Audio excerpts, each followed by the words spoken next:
Meus amigos, bom dia, boa tarde, boa noite, de acordo com a hora que você estiver assistindo. Seja bem-vindo a esse momento de estudo.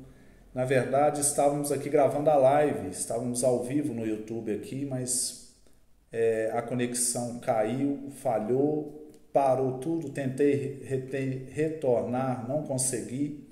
Então eu estou gravando esse vídeo aqui com o estudo de hoje para a gente poder estar estudando junto através desse caminho do autoconhecimento, da espiritualidade. Peço compreensão aos amigos que estavam na live, tinham vários lá, estava a Beth, João Paulo, José Carlos, a Isa, quem mais estava lá? Ivani, a Karina, a Solange entrou lá também. Tinha vários amigos e amigas lá conosco, mas eu não sei nem se conseguiu assistir algum pedaço do vídeo. Eu acho que não chegou nem a transmitir nada, né? Mas o chat estava funcionando, o chat ao vivo. Vou ver o que está acontecendo aqui. Já mandei dar uma olhada aqui no computador. Agora vou pedir o pessoal da Acesse Rádio para dar uma olhada na conexão da internet, para ver o que está caindo, de repente se tem que fazer alguma coisa no notebook, na transmissão, aumentar a velocidade, para ver se a gente consegue transmitir esses estudos de terça-feira ao vivo, né? Um estudo tão bom, né? A gente interage e a gente estuda junto, mas de qualquer maneira, enquanto não acontece essa transmissão ao vivo, podem ter certeza que toda terça-feira eu estarei postando um vídeo aqui nosso de reflexões, de autoconhecimento, de espiritualidade, porque isso aqui é o que alimenta a nossa alma, né? Isso nos faz bem. Isso nos ajuda no esclarecimento da nossa própria vida, na nossa própria existência, né? Então, vamos ao estudo, então. Meus irmãos, nós estamos estudando hoje o capítulo 56 dessa obra. Para quem está chegando aí pela primeira vez no nosso estudo, nós estamos estudando a obra Caminho, Verdade e Vida, do benfeitor Emmanuel, através da psicografia abençoada de Francisco Cândido Xavier. E esse estudo de hoje, o capítulo se chama Lucros. E é algo bem interessante porque a questão de lucro, de dinheiro, é algo muito presente na sociedade, né? As finanças é algo que interfere na vida de todos nós. E não vamos aqui fazer um estudo hipócrita dizendo que dinheiro não é importante, que a gente tem que buscar só o caminho espiritual e não ligar para essas coisas, porque o dinheiro faz parte da vida.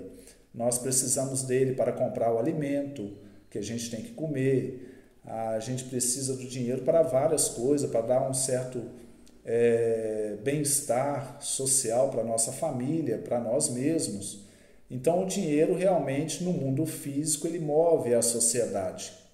Porém, existem algumas análises em relação ao dinheiro muito interessantes do ponto de vista espiritual, que a gente percebe que muita gente confunde. E essa confusão causa muitas vezes decepções, frustrações, quando se coloca valores em uma coisa e esses valores são valores do coração e que muitas vezes, quando a gente coloca em coisas puramente materiais, nós podemos estar plantando frustrações para a vida da gente. Então, qual é o lugar do dinheiro na nossa vida?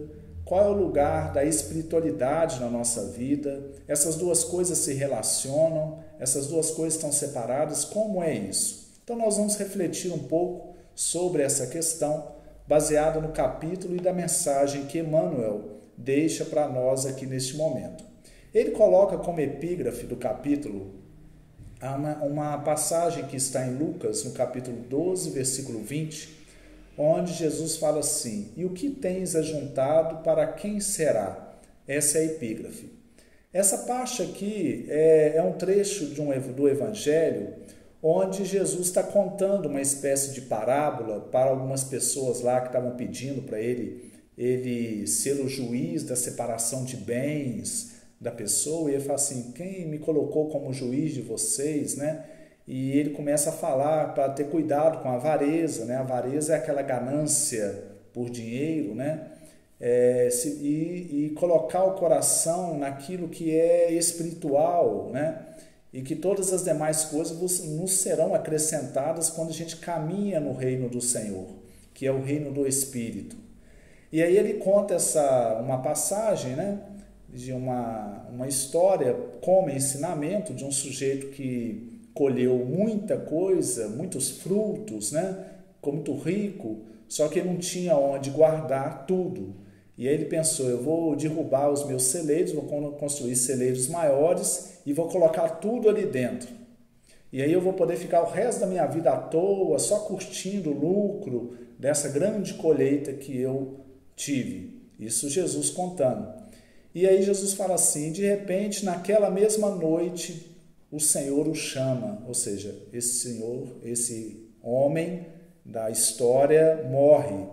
E quando ele morre, quando ele vai para o plano do Espírito, e aí Jesus fala assim, o que tens a juntar, para quem será? Ou seja, ele deixou aquilo para quem? Ele vai usar o quê? Ele não vai usar nada daquilo que ele juntou, porque agora ele está num plano espiritual, num plano extrafísico, onde não é matéria. E aí, o que realmente ele levou para lá, para esse plano espiritual? E aí vamos ver a reflexão de Emmanuel, que é bem interessante sobre isso. Ele começa assim, em todos os agrupamentos humanos, palpita a preocupação de ganhar. O espírito de lucro alcança os setores mais singelos. Meninos mal saídos da primeira infância mostram-se interessados em amontoar egoisticamente alguma coisa. A atualidade conta com mães numerosas que abandonam seu lar a desconhecidos durante muitas horas do dia, a fim de experimentarem a mina lucrativa. Nesse sentido, a maioria das criaturas converte a marcha evolutiva em corrida inquietante. Por trás do sepulcro, ponto de chegada de todos os que saíram do berço, a verdade aguarda o homem e interroga: que trouxeste? Então veja bem, ele vem falando aqui que existe uma certa cultura na sociedade de juntar cada vez mais, ficar rico. E eu percebo realmente, muitas das vezes alunos meus, quando eu pergunto, o que você quer na vida? Eu quero uma coisa que eu possa ficar rico, quero ganhar muito dinheiro. Não temos nada contra o dinheiro e a religião não pode falar contra o dinheiro. O dinheiro é uma bênção, só que ele é apenas um instrumento. Ele pode servir tanto para o bem, para a evolução espiritual, quanto pode derrubar a pessoa. A questão é quando nós atribuímos algo no dinheiro que não pertence a ele. É quando a gente coloca toda a nossa expectativa de vida, de felicidade, de realização nele. Essa é a questão. Porque com certeza, eu acho que os meninos deveriam até ter aulas na escola de educação financeira para aprender a lidar com o dinheiro.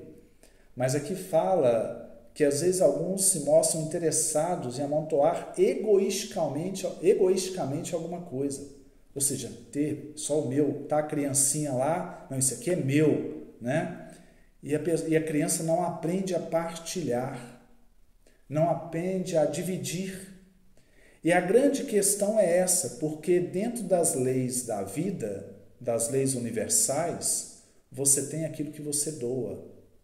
Na economia do mundo, é um tipo de lógica, cada um querendo ganhar mais para si mesmo. Mas na economia do evangelho, na economia da espiritualidade, nas leis da vida que regem a vida a longo prazo, pela eternidade, quanto mais nós dividimos e partilhamos, mais nós temos. E isso é cultural. Isso é uma mentalidade cultural. Fala aqui também das mães que às vezes abandonam o lar só para o trabalho e também não fala que a mulher não tem que trabalhar. É lógico que a mulher tem que ter o seu emprego, é bom que tenha, assim como o homem também tem o seu emprego, mas que na educação dos filhos exista um tempo no dia para estar com eles, para estar presentes. Eu conheço crianças que recebem muitos presentes, mas não tem a presença da mãe e do pai na vida delas. Então essa é a questão. A questão é, até que ponto vale eu dedicar a minha vida toda para juntar recursos financeiros e esquecer de ajuntar outras coisas dentro de mim que são os valores da alma? Aí que Emmanuel vem falando aqui, ó. Que trouxeste? Se a gente, aí quando a gente desencarna, chega no plano espiritual, nem o nosso próprio corpo físico nós levaremos, vai virar pó.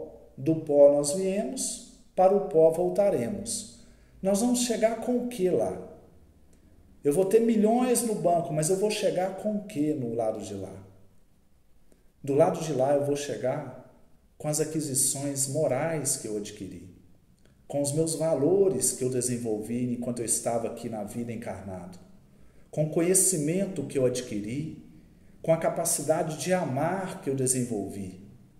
Nessas duas asas da evolução, que é a asa moral e a asa intelectual, isso eu vou levar. Isso eu carrego para onde eu for. Então essa é a questão que Emmanuel vem refletindo. Onde está o nosso coração? Onde está a nossa verdadeira riqueza? E aí olha bem como é que Emmanuel continua. O infeliz responderá que reuniu vantagens materiais, que se esforçou por assegurar a posição tranquila de si mesmo e dos seus. Examinada, porém, a bagagem, verifica-se quase sempre que as vitórias são derrotas fragorosas, não constituem valores da alma, nem trazem o selo dos bens eternos. Aqui tem algo importante também, meus amigos.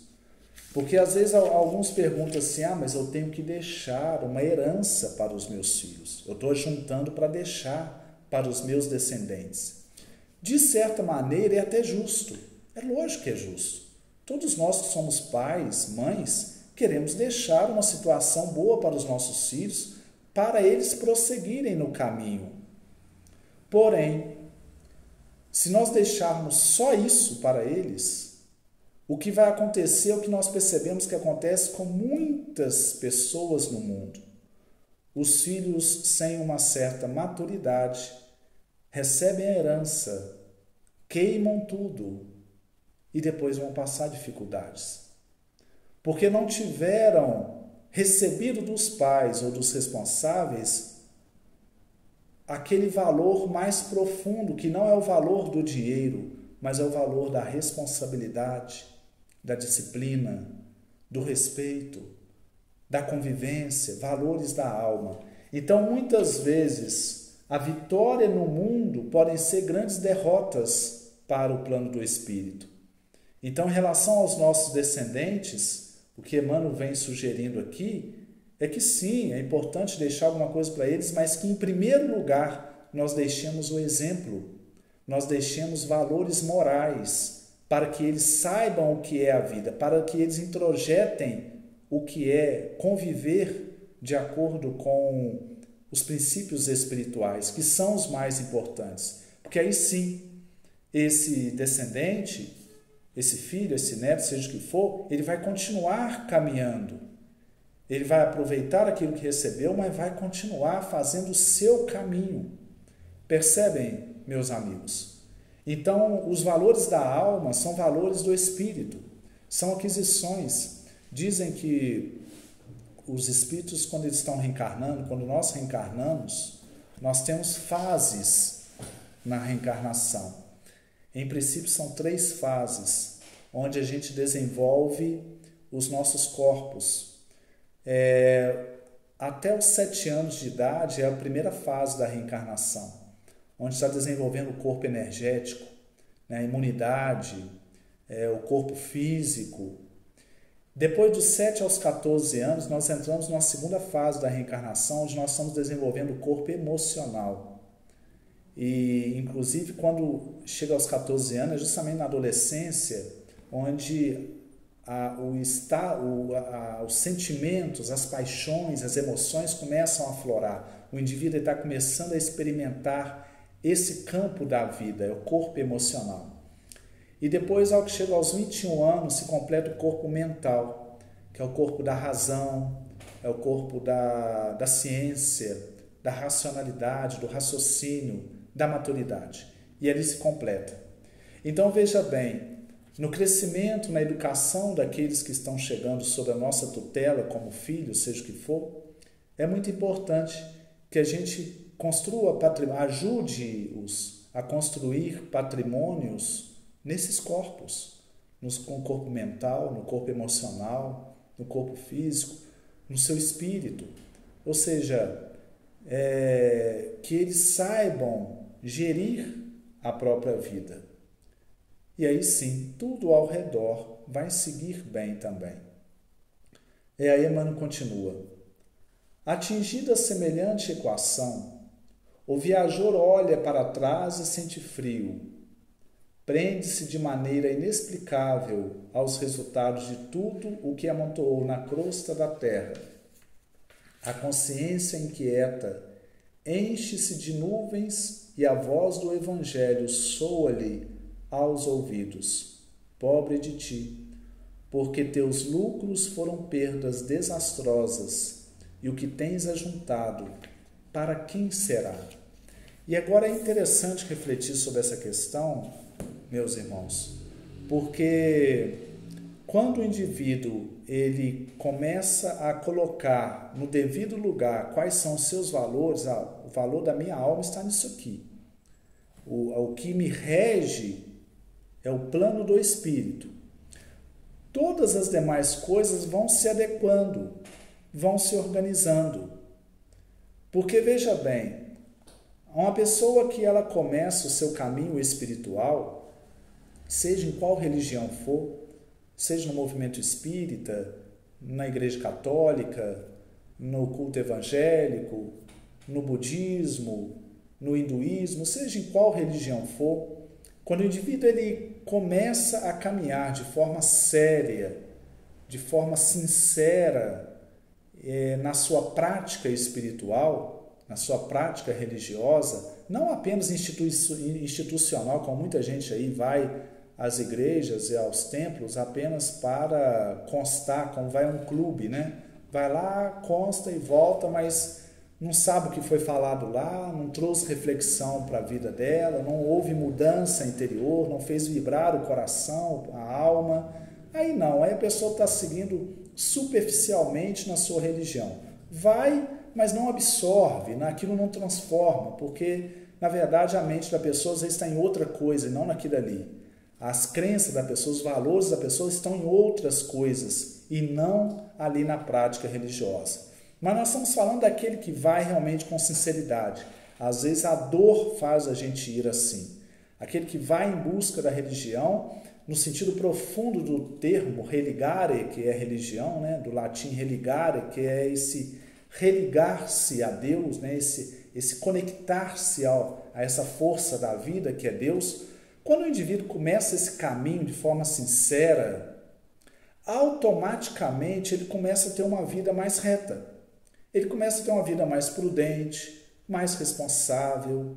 Ele sai dos excessos. Às vezes esse indivíduo está mergulhado nos vícios. Ele sai e distancia dos vícios, porque ele sabe que aquilo ali não vai fazer bem para ele, nem para os que estão em volta dele. Então isso aí acaba fazendo com que ele crie uma força, uma perseverança baseada nesses princípios espirituais que ele está introjetando na sua própria mente, vai dando uma força para ele se libertar dos vícios.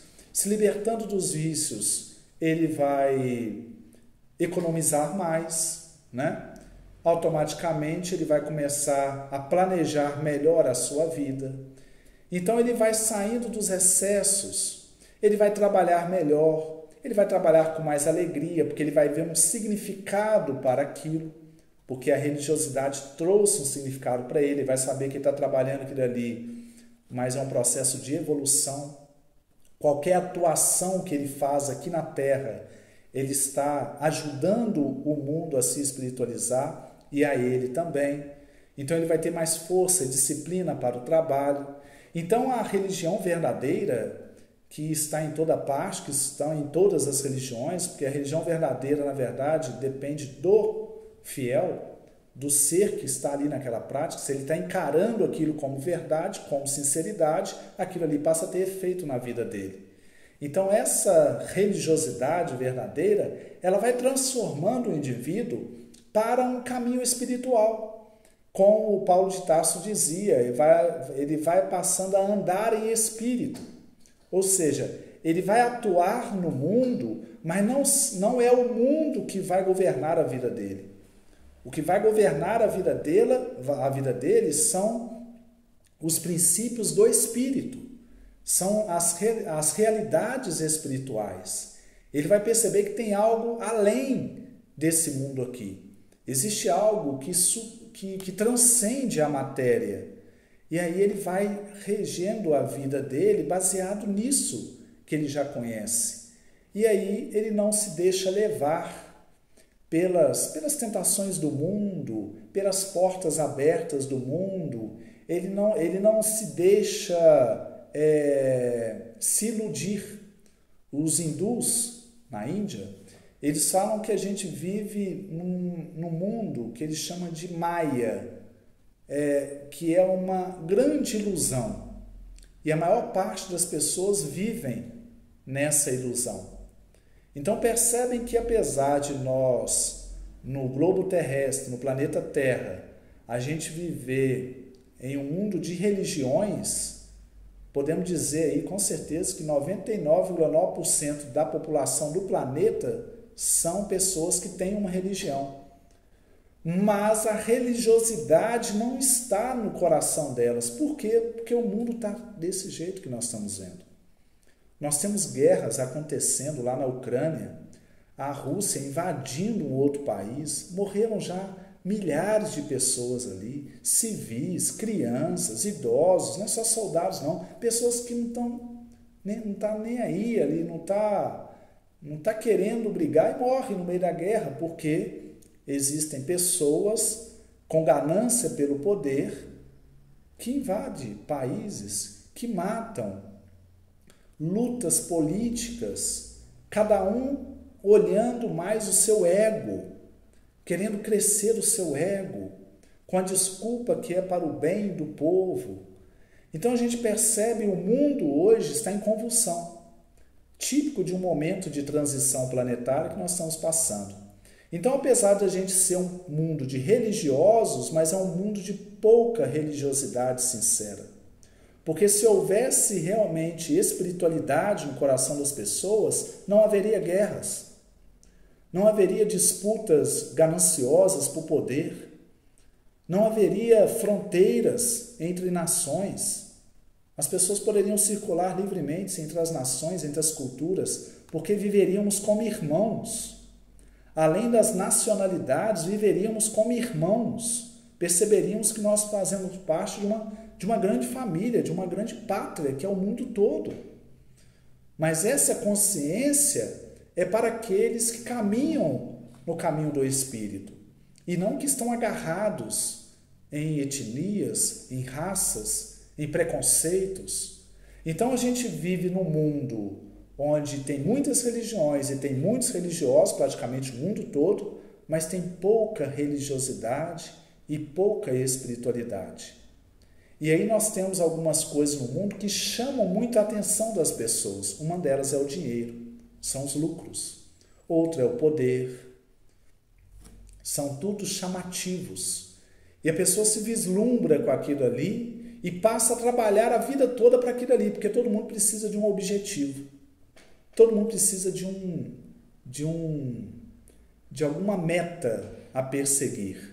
Carl Gustav Jung falava isso, né? Todo ser humano se alimenta de ideal. O problema é que o ideal de muita gente se resume apenas a uma aquisição material. Aquisição de bens, aquisição de poder, aquisição financeira, seja o que for. Quando, na verdade, Jesus nos propõe que a gente crie uma meta que seja espiritual. E essas aquisições materiais, elas vêm naturalmente também, permeando de forma secundária a vida da gente. Mas a meta principal é caminhar com Cristo, é caminhar na dimensão do Espírito, porque sabemos que isso é o que vai continuar quando a gente partir daqui. Isso é aquele tesouro que Jesus falou que o ladrão não rouba e que a ferrugem não carcome. Ou seja, não é um tesouro perecível. Os valores eternos da alma, quando a gente conquista, eles continuam conosco para sempre. Mesmo quando a gente está do lado de lá, quando a gente passa por essa passagem, por essa porta chamada morte física e chega no reino do Espírito, vai continuar conosco. Esse é o patrimônio que sempre continuará conosco. Então, em primeiro lugar, Jesus falou, buscai primeiramente o reino de Deus e toda a sua justiça, e todas as demais coisas vos serão acrescentadas. Qual é o reino de Deus? É esse despertar da consciência para o plano espiritual. Esse despertar da consciência para o reino do Espírito. O que é mais importante? É o amor, é a fraternidade, é a amizade, é o conhecimento. Isso são patrimônios da alma que nunca nos deixarão. Estaremos sempre com eles. São aquisições internas. Agora o resto pertence ao mundo. Teremos que deixar aqui quando a gente partir. Então, pode parecer forte essa mensagem, mas quanto mais a gente se desapega dessas necessidades do mundo, melhor a gente vive no mundo. Porque a gente vive mais leve, a gente caminha o caminho do Espírito. Então, meus irmãos, a mensagem de hoje é essa. Gostaria de agradecer muito a presença daqueles que estão aí nos assistindo, pedindo a compreensão de não ter realizado a live hoje por problemas técnicos, mas estamos aqui apresentando o nosso estudo dessa obra maravilhosa, Caminho, Verdade e Vida, de Emmanuel.